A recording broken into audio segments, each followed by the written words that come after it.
Hello दोस्तों, मैं आज एक कहानी आपके सामने रखने जा रहा हूँ। दोस्तों, ये 90s की बात है। एक उड़ान फुटवेयर कंपनी जो इंडिया में तो काफ़ी अच्छी कर रही थी, पर अब उनकी एम्बिशन एक ग्लोबल कंपनी बनने की थी। ये कहानी उस कंपनी के 2 एम्प्लॉय की है जो सेल्स डिपार्टमेंट में थे। कहानी के लिए उनका नाम उम्मीद और नाउम्मीद रख लेता है। उम्मीद और नाउम्मीद दोनों को जॉब कैंपस प्लेसमेंट से मिली थी। दोनों मिडिल क्लास फैमिली से बिलोंग करते थे, एक ही कॉलेज में पढ़े थे, एक ही शहर के थे। अगर कुछ अलग था तो सिर्फ दोनों के सोच में, एटीट्यूड में था। उम्मीद हमेशा पॉजिटिव साइड देखा करता और कोशिश करता कि हर चैलेंज को पॉजिटिव थिंकिंग के साथ अचीव करे। नाउम्मीद हमेशा हर चीज को दूसरे एंगल से देखता था। उसके मन में रंजिश थी, जिंदगी के खिलाफ बहुत कुछ पाना चाहता था, बहुत कुछ पाना था, बहुत जल्दी ही कम समय में उसे हर चीज अचीव करना था। पर जिंदगी उसके सोच से ना चली, इसलिए उसे हर समय नाउम्मीद नजर आती थी। दोनों अपने काम को अच्छे से करते थे। तभी एक दिन बॉस ने इन दोनों को अपने केबिन में बुलाया और कहा कि we are going to invest in other country. इसके लिए तुम दोनों को अफ्रीका जाने के लिए सिलेक्ट किया है। वहां जाकर देखना है और रिपोर्ट बनाकर देना है कि कंपनी वहां इन्वेस्ट कर सकती है या नहीं। सो तुम दोनों जाने की तैयारी करो।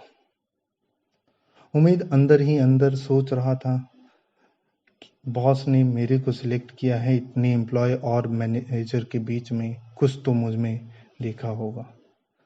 This is great opportunity, things are moving in the right direction for me. नाउम्मीद नाउम्मीद उस समय अपने अंदर ही सोच रहा था, मुझे पता था बॉस मुझसे पहले से खुन्नस खाता है। भेजना ही था तो अफ्रीका, जहां डस्ट, पॉवर्टी, मॉस्किटो है।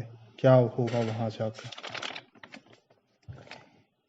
ये दोनों अफ्रीका पहुंचने की तैयारी करने लगे, एक एक्साइटमेंट के साथ और एक अपने अंदर सोच से लड़ते हुए।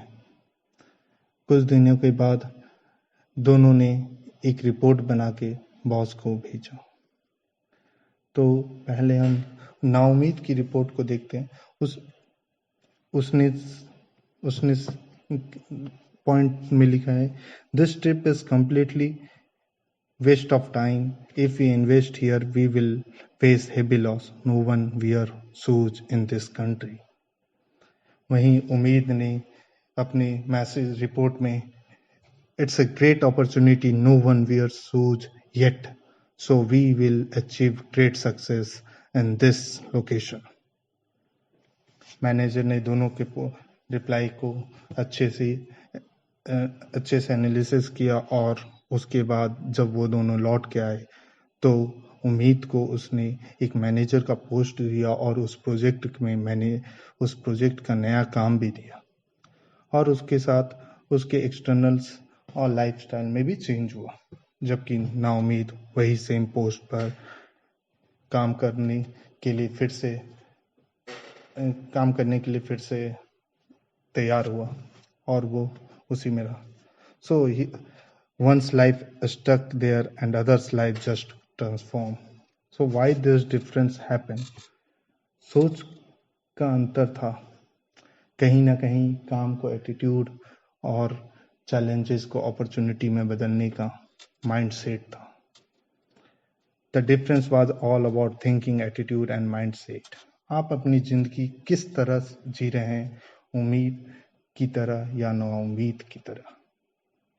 आदमी का माइंडसेट सही है तो वो लाइफ में चैलेंजेस को अपॉर्चुनिटी बना के आगे बढ़ता है। और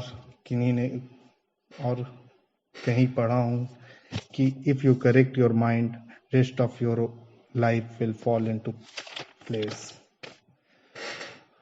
ऐसे हमारे में कहा जाता है कि नजर का इलाज तो किया जा सकता है, बट नजरिया को नहीं बदला जा सकता। So we have to change it. एक एग्जांपल है, जैसे कोई कंपनी है, एक क्वार्टर में उसने अच्छे परफॉर्म किए, अच्छे रिटर्न्स किए, बट अगले क्वार्टर में नहीं, तो इसके मतलब ये नहीं कि वो कंपनी ने